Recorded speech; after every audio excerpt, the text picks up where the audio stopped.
नमस्कार, आप देख रहे हैं न्यूज वन इंडिया। मैं हूं आपके साथ उन्नति भटनागर। बुलेटिन की शुरुआत लखनऊ से महत्वपूर्ण अपडेट के साथ। निकाय चुनाव को लेकर एक्शन में सीएम योगी। नगरीय निकाय चुनाव में मुख्यमंत्री ने कमान संभाली हुई है और सीएम योगी आदित्यनाथ का जिसे के चलते आज पूर्वांचल का दौरा रहेगा, जहां सीएम योगी गोरखपुर, महाराजगंज का दौरा करेंगे, देवरिया, कुशीनगर का दौरा करेंगे। सीएम योगी कार्यकर्ताओं के साथ बैठक भी करेंगे। बेहतर परफॉर्मेंस के लिए बीजेपी का अभियान तेज। तो पूर्वांचल के आज दौरे पर रहेंगे सीएम योगी आदित्यनाथ। निकाय चुनाव के लिए भी मोर्चा संभालते हुए नजर आएंगे। देवरिया, कुशीनगर का दौरा होगा सीएम योगी आदित्यनाथ का और इस दौरान कार्यकर्ताओं के साथ बैठक कर जीत का बड़ा मूल मंत्र सौंपेंगे सीएम योगी और बेस्ट और बेटर परफॉर्मेंस के लिए प्रोत्साहित किया जाएगा कार्यकर्ताओं को, प्रत्याशियों को, और इसी को लेकर मंथन भी होगा बैठकों के जरिए। फिलहाल निकाय चुनाव के लिए लगातार सीएम योगी आदित्यनाथ तत्पर नजर आ रहे हैं और ऐसे में मोर्चा संभाल रहे हैं और आज इसी के चलते पूर्वांचल के दौरे पर भी रहेंगे। तो गोरखपुर भी जाएंगे सीएम योगी आदित्यनाथ, महाराजगंज का दौरा करेंगे और कार्यकर्ताओं के साथ बैठक भी करेंगे। देवरिया भी जाएंगे, कुशीनगर का भी दौरा है सीएम योगी आदित्यनाथ का। विशेष कार्यक्रम और कार्यकर्ताओं के साथ बैठक कर जीत का मंत्र भी सौंपेंगे सीएम योगी आदित्यनाथ। अपडेट ले लेते हैं, हमारे संवाददाता अश्विनी द्विवेदी हमारे साथ जुड़ गए हैं। अश्विनी, क्या कुछ जानकारी देखिए, सीएम योगी आदित्यनाथ पूर्वांचल के दौरे पर रहेंगे और इस दौरान कार्यकर्ताओं के साथ बैठकें होंगी। निकाय चुनाव के लेकर मोर्चा संभालेंगे सीएम योगी। बिल्कुल, आज से निकाय चुनाव का बुजुल मुख्यमंत्री योगी आदित्यनाथ रोकने जा रहे हैं और पूर्वांचल से इसकी शुरुआत करने जा रहे हैं, क्योंकि पूर्वांचल में गोरखपुर जनपद है और कहीं न कहीं वहीं से इसकी शुरुआत करेंगे। आज मुख्यमंत्री योगी आदित्यनाथ के ताबड़तोड़ दौरे हैं, जिसमें गोरखपुर जिला शामिल है। साथ ही साथ अगर बात करें तो महाराजगंज का दौरा भी है, देवरिया, कुशीनगर का दौरा है। निश्चित तौर पर ये जो दौरे हैं कहीं ना कहीं आज भारतीय जनता पार्टी के प्रत्याशी होंगे, उनके पक्ष में माहौल बनाने का काम करेंगे। निश्चित तौर पर मुख्यमंत्री योगी आदित्यनाथ कहीं ना कहीं आधिकारिक तौर से आज से चुनावी प्रचार है वो शुरू करने जा रहे हैं, क्योंकि मुख्यमंत्री योगी आदित्यनाथ जितनी ज्यादा जिलों में प्रचार करेंगे उतने ज्यादा भारतीय जनता पार्टी के पक्ष में माहौल बनेगा। ये बखूबी भारतीय जनता पार्टी जानती है। इसी के चलते कहीं ना कहीं भारतीय जनता पार्टी ने आज से मुख्यमंत्री के दौरे शुरू किए और कहा जा रहा है, जो जानकारी आ रही है कि मुख्यमंत्री पहले जिलों का दौरा करेंगे, उसके बाद जो 17 नगर निगम है उनके भी दौरे करेंगे। हालांकि पहले चरण का चुनाव होना है, 37 जिलों में पहले चरण का चुनाव होना है और जिसमें पूर्वांचल का कई जिले शामिल है, तो वहीं से इसकी शुरुआत कर रहे हैं। निश्चित तौर पर आज से बिगुल बजने जा रहा है। भारतीय जनता पार्टी के तमाम दिग्गजों को भी लगाया गया चुनावी प्रचार में। साथ ही साथ मुख्यमंत्री ने खुद चुनावी प्रचार की कमान संभाल ली है। ऐसे में कहीं न कहीं आने वाले दिनों में ताबड़तोड़ अन्य जिलों के दौरे मुख्यमंत्री के दिखाई देंगे। साथ ही साथ मुख्यमंत्री जब इन जिलों में जाएंगे तो वहाँ पर कार्यकर्ताओं के साथ बैठक भी करेंगे और कहीं को संबोधित भी करेंगे। साथ ही साथ बेहतर परफॉर्मेंस के लिए बीजेपी का ये अभियान है जिसको और तेज किया जा रहा है। बिल्कुल, तो देखिए किस तरीके से जीत का मूल मंत्र आज सौंपते हैं सीएम योगी आदित्यनाथ, ये भी देखना महत्वपूर्ण रहेगा। अश्विनी बने रहिए, आप हमारे साथ, लौटती हूँ आपके पास। लखनऊ से अब खबर, बसपा से निष्कासित हुए अमन मणि त्रिपाठी। अमन मणि त्रिपाठी पर अनुशासनहीनता का आरोप है। पार्टी विरोधी गतिविधियों के चलते निष्कासित किए गए हैं। महाराजगंज जिला अध्यक्ष ने जारी किया है निष्कासन पत्र। 2017 में सपा ने भी दिखाया था बाहर का रास्ता। बाहुबली नेता और पूर्व मंत्री अमर मणि त्रिपाठी के बेटे हैं अमन मणि, तो वहीं नौतनवा विधायक रह चुके हैं अमन मणि, जिनको निष्कासित कर दिया गया है। अनुशासनहीनता के चलते ये बड़ा फैसला लिया गया है और पार्टी से बाहर का रास्ता दिखाया गया है। 2017 में समाजवादी पार्टी से जुड़े रहे और समाजवादी पार्टी ने भी बाहर का रास्ता दिखाया था। अपडेट लेते हैं, हमारे संवाददाता अश्विनी हमारे साथ बने हुए हैं। अश्विनी, देखिए किस तरीके से निष्कासित हुए हैं अमन मणि त्रिपाठी और उनको पार्टी से बाहर का रास्ता दिखाया गया है। बताया जा रहा है अनुशासनहीनता का उन पर आरोप है, पार्टी विरोधी गतिविधियों में संलिप्त थे। बिल्कुल, अमन मणि त्रिपाठी को बसपा ने निष्कासित कर दिया और उन पर आरोप लगाया कि उन्होंने पार्टी विरोधी गतिविधियां लगातार कर रहे थे। 2022 का चुनाव था, इस बार वो हार गए थे। इससे पहले बसपा से ही अन्य विधानसभा है, वहां से विधायक रहे हैं, लेकिन वो कहीं ना कहीं भारतीय जनता पार्टी के संपर्क में आना चाह रहे, लेकिन भारतीय जनता पार्टी उनको अपने साथ लेना नहीं चाहती। इसके बाद कहीं ना कहीं वो ना तो कांग्रेस सपा के रहे, ना ही बसपा के रहे और ना ही भारतीय जनता पार्टी के हो पा रहे हैं। तो ऐसे में कहीं ना कहीं उन पर लगातार आरोप लग रहे थे कि बसपा के खिलाफ ही वो कहीं ना कहीं गतिविधियां कर रहे हैं जिले के अंदर। इसके बाद महाराजगंज के जो बसपा जिलाध्यक्ष है उन्होंने साबित करने का काम किया है। इससे पहले 2017 में सपा ने भी उनको अपनी पार्टी से बाहर किया था। आपको बता दें, बाहुबली नेता और पूर्व मंत्री अमर की पार्टी के बेटे हैं अमर राठी, और इसके बाद पहले विधायक रह चुके हैं। इन पर कई आरोप भी लगे हैं, अपनी पत्नी की हत्या तक का आरोप लगा। तो ऐसे में कहीं ना कहीं भारतीय जनता पार्टी तो बिल्कुल इनको अपने साथ नहीं लेने वाली है। बसपा से भी आज निकाल दिए गए। बिल्कुल, तो देखिए बड़ा फैसला लिया गया है और इसके लिए बाकायदा निष्कासन पत्र भी जारी किया गया। बहुत शुक्रिया अश्विनी आपका तमाम जानकारी के लिए। लखनऊ से अगली खबर, नवाब जफर मीर अब्दुल्ला का निधन हो गया है। विवेकानंद हॉस्पिटल में इलाज के दौरान उनका निधन हुआ है। लंबे समय से बीमार चल रहे थे नवाब जफर। 73 वर्ष की उम्र में नवाब जफर ने अंतिम सांस ली है। जफर मीर अब्दुल्ला के निधन से परिवार में गम है। करबला ताल कटोरा में किया जाएगा सुपुर्द खाक। सीएम योगी ने नवाब जफर के निधन पर शोक व्यक्त किया है। सीएम योगी ने दिवंगत आत्मा की शांति की कामना भी की है। तो जफर मीर अब्दुल्ला का निधन हो गया है। बताया जा रहा है लंबे समय से वो बीमार चल रहे थे और इसी के चलते उनका निधन हुआ है। और अखिलेश यादव ने, समाजवादी पार्टी के अध्यक्ष ने भी ट्वीट किया है। उन्होंने लिखा है, शीश महल का इंतकाल एक युग का अंत है। भावभीनी श्रद्धांजलि, शोकाकुल परिजनों के प्रति संवेदना।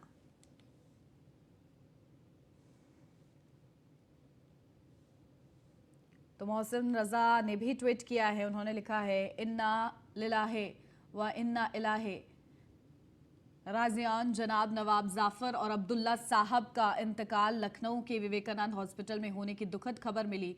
अल्लाह उनको जन्नत में स्थान दे और उनके घर वालों को, चाहने वालों को गम सहने की ताकत दे। नवाब जफर और अब्दुल्ला जी लखनऊ के जाने माने और अमन पसंद व्यक्ति थे। ये बड़े व्यवहारिक, शांत स्वभाव के व्यक्ति थे। समाज सेवा से जुड़े उत्कृष्ट कार्य किए। लखनऊ की तहजीब उनकी शख्सियत में झलकती थी और वो सभी के दिलों में जिंदा रहेंगे।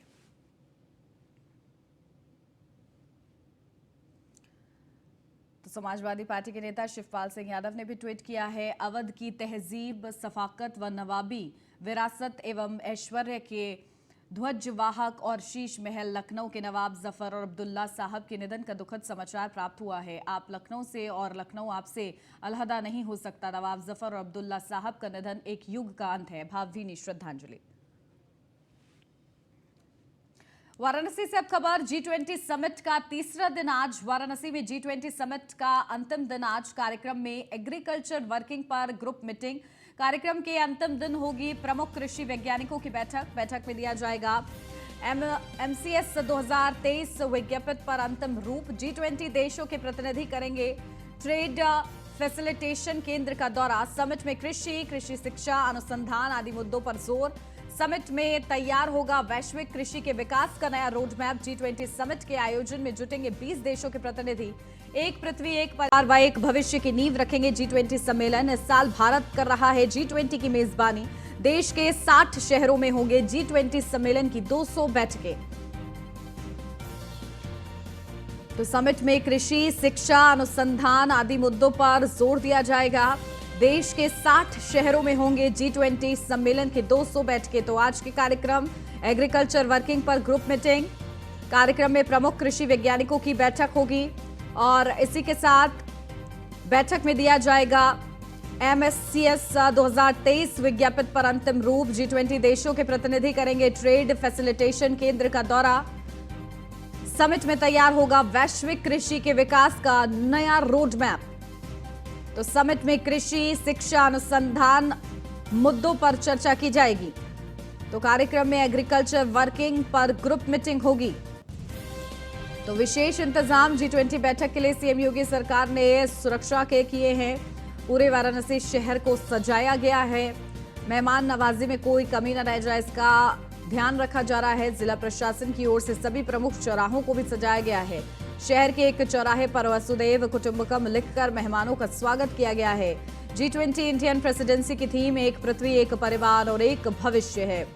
G20 बैठक के लिए योगी सरकार ने सुरक्षा के कड़े इंतजाम किए हैं। तो पूरे वाराणसी शहर को सजाया गया है। तो जिला प्रशासन की ओर सभी प्रमुख चौराहों को सजाया गया है। शहर के चौराहे पर वसुदेव कुटुंबकम लिखकर मेहमानों का स्वागत किया गया है। G20 शिखर सम्मेलन 3 दिवसीय का ये पूरा कार्यक्रम 17 से 19 अप्रैल तक एग्रीकल्चर वर्किंग ग्रुप और youth 20 summit engagement group level meeting 13 से 15 जून, डेवलपमेंट वर्किंग ग्रुप मीटिंग 16 से 17 अगस्त और इसी के साथ development working group meeting ministerial level 18 अगस्त को होगी। तो joint level and foreign ministerial level 19 अगस्त को होगी। इसी के साथ sustainable finance working group meeting 28 से 19 अगस्त तक, तो 17 से 19 अप्रैल तक का ये कार्यक्रम। और इन देशों के प्रतिनिधि और शामिल हो रहे हैं ऑस्ट्रेलिया, कनाडा, चीन, France, Germany, Italy, Japan, Korea. Update लेते हैं, हमारे संवाददाता संतोष ओझा हमारे साथ जुड़ गए हैं। संतोष, क्या कुछ जानकारी, आज तीसरा दिन और तीसरे दिन क्या कुछ खास रहेगा, एग्रीकल्चर को लेकर क्या चर्चा की जाएगी? देखिए, आज तीसरे दिन का समापन दिन है। 17 से चलने वाली ये बैठक आज अंतिम पड़ाव पे अपने है और आज फेयरवेल पार्टी के साथ मेहमानों की विदाई होगी। लेकिन फेयरवेल पार्टी के विदाई के पूर्व यदि देखा जाए तो 10 बजे पहला सेशन जो स्टार्ट होगा वो आज दोनों दिनों का 17 और 18 दिनों का 4 अलग अलग सेशनों में चले हुए डिस्कशन का फाइनल स्वरूप बनाया जाएगा, या ये कहा जाएगा कि इन 2 दिनों में चली हुई पूरी बातों को पूरे डिस्कशन का समराइज किया जाएगा। समरी करने के बाद जो बातें होंगी वो 2 बजे से एक छोटा सा कार्यक्रम होगा जिसमें ये TFC सेंटर जाएंगे। वहां पे बनारस के और खास करके भारत के संस्कृति को समझने का प्रयास करेंगे। शाम के वक्त इनकी फेयरवेल पार्टी होगी। फेयरवेल पार्टी डिनर पार्टी ये है। इस डिनर पार्टी में न केवल इनका विदाई होगा बल्कि यहाँ भी इन्हें संगीत की दुनिया से रूबरू कराया जाएगा, क्योंकि बनारस का संगीत में एक अपना अलग स्थान है, अलग घराना है। और इस घराने के साथ साथ भारत के दूसरे प्रमुख गायक जो शास्त्रीय संगीत विभाग के मर्मज्ञ हैं उनको जोड़ा जाएगा और उनके साथ इस कार्यक्रम का समापन होगा। जी बिल्कुल, तो देखिए आज का दिन भी महत्वपूर्ण रहेगा। इसी के साथ आने वाले समय में भी बड़े सम्मेलन होंगे 60 शहरों में, उसकी भी तैयारी रहेगी। चलिए, बहुत शुक्रिया संतोष आपका तमाम जानकारी के लिए। प्रयागराज से अब खबर, अतीक अशरफ हत्याकांड में एसआईटी ने जांच तेज कर दी है। एसआईटी ने हत्याकांड के गवाहों से पूछताछ की है। हत्याकांड के दौरान मौजूद लोगों से पूछताछ हुई है। अस्पताल स्टाफ से एसआईटी ने पूछताछ की है। अतीक की सुरक्षा में तैनात पुलिसकर्मियों से भी पूछताछ। सीसीटीवी और बयानों के आधार पर जानकारी जुटा रही है पुलिस। तो अतीक और अशरफ के मर्डर को जिस तरीके से अंजाम दिया उसको लेकर एसआईटी का गठन हो चुका है। एसआईटी जांच कर रही है और अब ये जांच और ज्यादा तेज हो रही है। अपडेट लेते हैं, हमारे संवाददाता नीलेश चौहान हमारे साथ जुड़ गए हैं।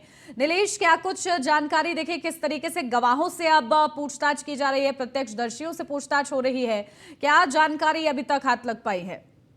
देखिए, बिल्कुल आपको बता दो कि अतीक और अशरफ के शूट आउट के बाद से लगातार जो है शूट आउट को लेकर तमाम राजनीतिक पार्टियां, तमाम नेताओं ने सवाल खड़े किए थे, कानून व्यवस्था पर भी सवाल खड़े थे। जिसके बाद एसआईटी का गठन किया गया था और एसआईटी की टीम लगातार जांच कर रही है। अतीक और अशरफ की सुरक्षा में सील लगाए गए जो पुलिसकर्मी थे उनके बयान कल एसआईटी ने दर्ज कर लिए हैं और सभी पुलिसकर्मियों से अलग अलग बैठाकर बयान दर्ज किए गए हैं। पूरा घटनाक्रम पूछा गया है ताकि जो है घटना को सही समय से समझा जा सके। उसके अलावा दूसरी ओर अगर हम बात करें तो एसआईटी ने सीजेएम कोर्ट में एक अर्जी भी दाखिल की है जिसमें कहा गया है कि जो तीनों आरोपी हैं उनको जो है पुलिस कस्टडी रिमांड दी जा सके ताकि उनसे पूछताछ की जाए। उसके अलावा जो प्रत्यक्षदर्शी थे उनसे भी एसआईटी ने पूछताछ की है और तीनों आरोपियों से प्रतापगढ़ जाकर जेल में भी पूछताछ हुई है। तो कहीं ना कहीं एसआईटी अपनी तरफ से जांच जो है वो तेज कर चुकी है। उसके अलावा कहा जा रहा है कि जैसे ही पुलिस कस्टडी रिमांड तीनों की मंजूर होती है उसके बाद जो काल्विन अस्पताल है वहां पर तीनों को ले जाकर घटना का रिक्रिएट कराया जाएगा कि कितनी दूरी से गोलियां चलाई गई, कैसे गोलियां चलाई गई। तो सीन जब रिक्रिएट होगा तो तमाम और भी चीजें निकलकर सामने आ जाएंगी, किस तरीके से अतीक और अशरफ को मौत के घाट उतारा गया। बिल्कुल, तो देखिए पूरी मिस्ट्री जो है सॉल्व करने का प्रयास किया जा रहा है, क्योंकि जितना दिख रहा है वीडियोस में सिर्फ उतना ही ये पूरा मामला नहीं है बल्कि और ज्यादा बड़ा है और इसी को खंगालने का प्रयास एसआईटी की तरफ से किया जा रहा है। ठीक है, बहुत शुक्रिया नीलेश आपका तमाम जानकारी के लिए।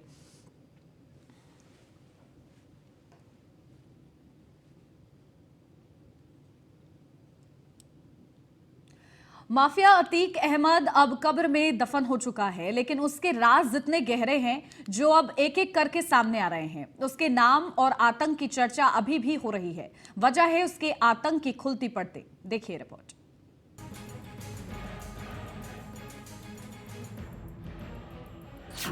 अतीक की माफियागिरी की अंतहीन दास्तां, चुनावी दंगल के लिए गुंडा टैक्स का दम, डॉन के आतंक का वायरल सच, अतीक की धमकी का व्हाट्सएप चैट। अतीक और उसके आतंक का द एंड हो चुका है। जैसे जैसे दिन बीतते जा रहे हैं, वैसे वैसे अतीक के खौफ की नई तस्वीरें सामने आती जा रही हैं। हेलो। भूल गए थे। ये कह रहे थे कि भाई के पास हम जाते हैं जेल मुलाकात करने से, उमर भाई से मिलने जाते हैं जेल। तो उन्होंने ही हमसे कहा था आपसे बात करने को कुछ। अच्छा। वो 5 तारीख को आ रहे हैं पेशी पे। तो आप टाइम निकाल के वो उनसे मुलाकात के लिए आ जाते हैं। तो हम यार कचहरी हमको न बुलाओ, समझो। क्या हो गया कचहरी में? कचहरी में थोड़ा सा ठीक नहीं रहता, हम कचहरी हम जाते भी नहीं उधर। या जेल चलिए हमारे साथ। अब जेल वेल हम न जा पाएंगे, और कोई मैसेज हो बताओ तो हम बताओ, जो करना हो कर दें। नहीं तो मुलाकात न कर पाएंगे ये कहना चाह रहे हैं आप? तो मुलाकात कर लिया जाता है। तो कैसे हो पेशी तो पे भी ना आ पाएंगे आप, जेल पेशी पे न पाएंगे बुलाओ आप। हमको। पेशी पे असल में चूंकि हम वहाँ जाते भी नहीं, हम कचहरी चली ज्यादा। तो फिर कैसे मुलाकात होगी? मुलाकात हम तुम कर लेंगे कहीं पे जहाँ कहोगे। नहीं उमर भाई से मिलना था आपको। उमर से मिलना है तो चलो अच्छा, हम देखते हैं। क्योंकि वहाँ चूंकि कचहरी उचहरी बहुत कम जाते हैं ना। एक बार वहाँ मुलाकात हो गई थी उन लोग से, जकी लोग से। कोई मैसेज हो तो बता देना हमको। बस वही बात है ना कि एक अब हम क्या बताएं, एक कहावत है कि खरबूजे को देख के खरबूजा रंग बदलता है। मतलब समझे नहीं। उस पे हम आगे क्या कर सकते हैं? नहीं, अभी तुमने जो तुमने इमरान की बात किया ना, इमरान देखो ऐसा है कि इमरान तुमको पता है कहाँ रहते हैं कहाँ नहीं रहते, तुम्हारी जानकारी में भी है। इमरान कहाँ रहता है कहाँ नहीं रहता है मुस्लिम साहब हम नहीं जानते। नहीं, सुन तो लो हमारी बात। और अगर कोई मसला मसाइल हमारे साथ बचपन से हमारे दोस्त भी रहे, कोई मसला मसाइल है, कभी फोन फान आता है तो हम इनकार तो कर नहीं सकते किसी को। वही बात है ना कि 12:30 भाई हम भी देखते हैं गाड़ी आपके यहाँ। नहीं, हमारे यहाँ बहुत से लोग हैं, पता नहीं कौन मिलने आता है, किससे मिलने आता है। आज तो आए थे, मुलाकात करके भी चले गए किसी के साथ। बस वही बात है।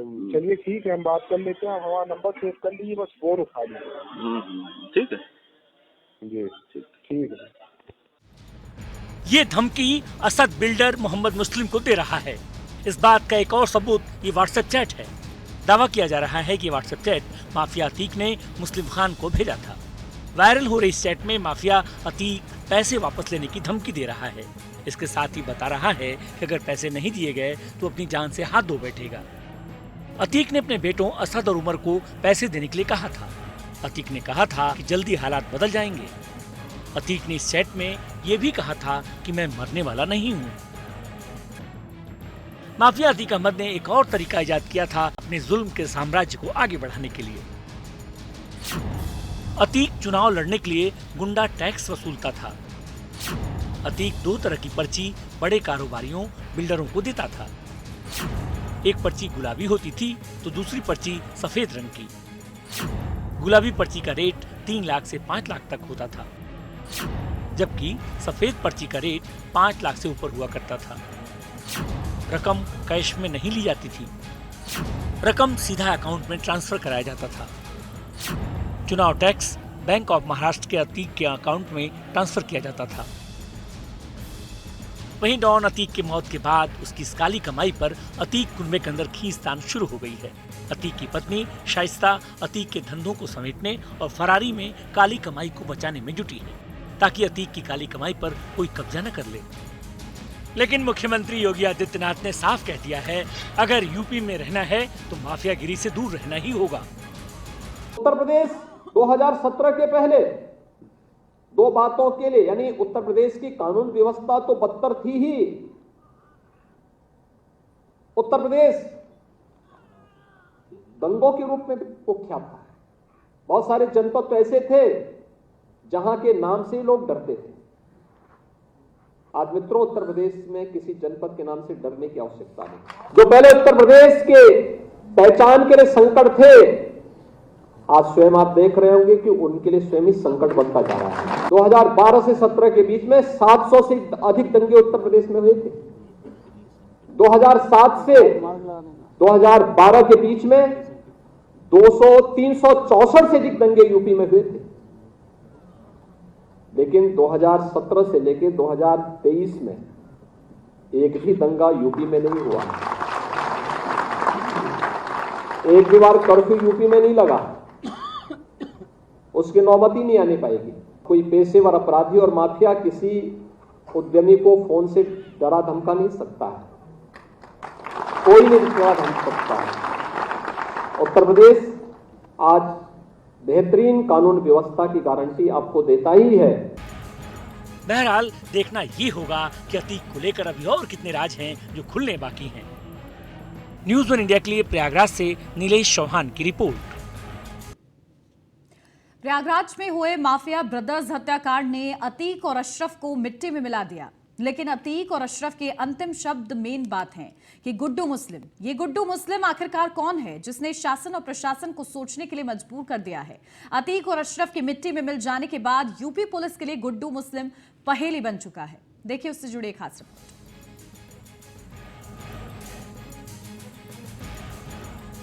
रिपोर्ट।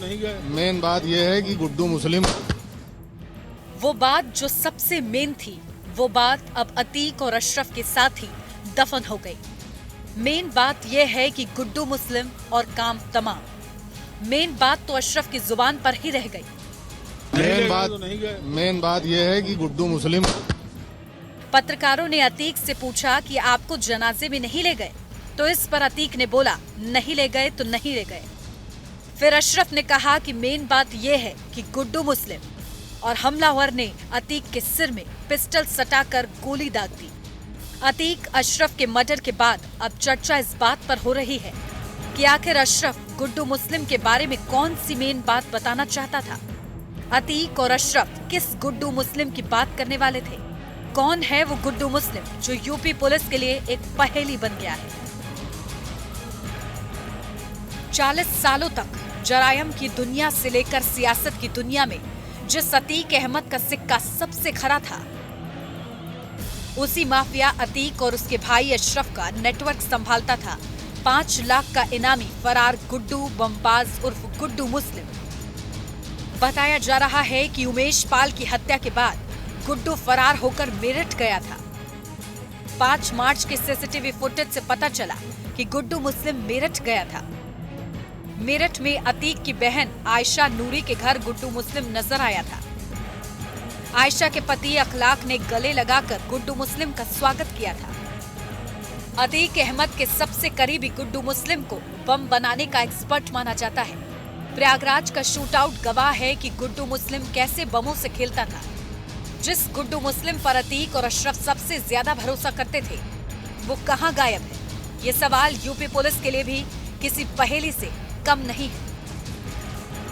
गुड्डू मुस्लिम पहले अतीक के गैंग में नहीं था। महज 15 साल की उम्र में गुड्डू मुस्लिम ने छोटी मोटी चोरियों से अपराध की दुनिया में कदम रखा। कुछ समय बाद बाहुबलियों की पनाह मिलने के बाद उसने बम बनाना शुरू किया।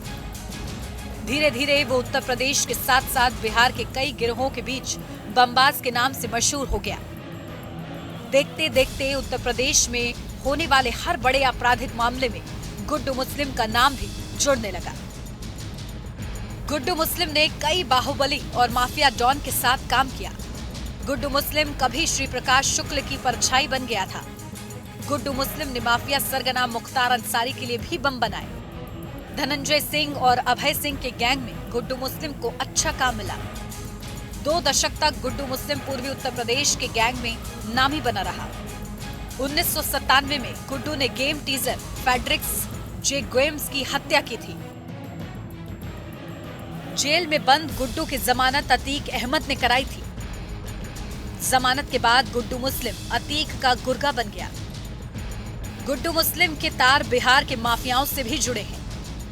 गुड्डू ने अतीक के कई गुनाहों में अहम रोल निभाया। इसी साल फरवरी महीने में हुई उमेश पाल की हत्या के बाद आए सीसीटीवी फुटेज में भी गुड्डू मुस्लिम को मौके पर बम फेंकते हुए देखा गया। पुलिस ने गुड्डू मुस्लिम पर उमेश पाल के हत्याकांड के बाद 5 लाख का इनाम भी घोषित किया था। एसटीएफ के मुताबिक आईएसआई से मंगवाए गए हथियार पंजाब के रास्ते लाने में गुड्डू मुस्लिम ही मैनेज करता था। अतीक को डर था कि कहीं गुड्डू मुस्लिम पकड़ा न जाए। सूत्रों की माने तो अपने रिमांड में अतीक ने कई बार गुड्डू मुस्लिम का नाम लिया और उससे पकड़े जाने का डर था कि कहीं पुलिस उसका एनकाउंटर न कर दे और कई राज ऐसे हैं जो वह उगल न दे। गुड्डू मुस्लिम की तलाश में एसटीएफ की कई टीमें लगी हैं। पुलिस के मुताबिक गुड्डू की लास्ट लोकेशन कर्नाटक में मिली है। हालांकि अभी तक इन दोनों का सुराग नहीं मिला है, लेकिन तरह तरह की चर्चाओं से बाजार गर्म है। बाजार में कई तरह की बातें की जा रही हैं। अतीक अगर जिंदा रहता तो गुड्डू मुस्लिम वाली बात मीडिया के कैमरे पर दर्ज हो गई होती। Bureau report, news 1 India. और इसी के साथ इस बुलेटिन में बस इतना ही। खबरों का सिलसिला आगे भी जारी है। आप बने रहिए न्यूज़ 1 इंडिया के साथ।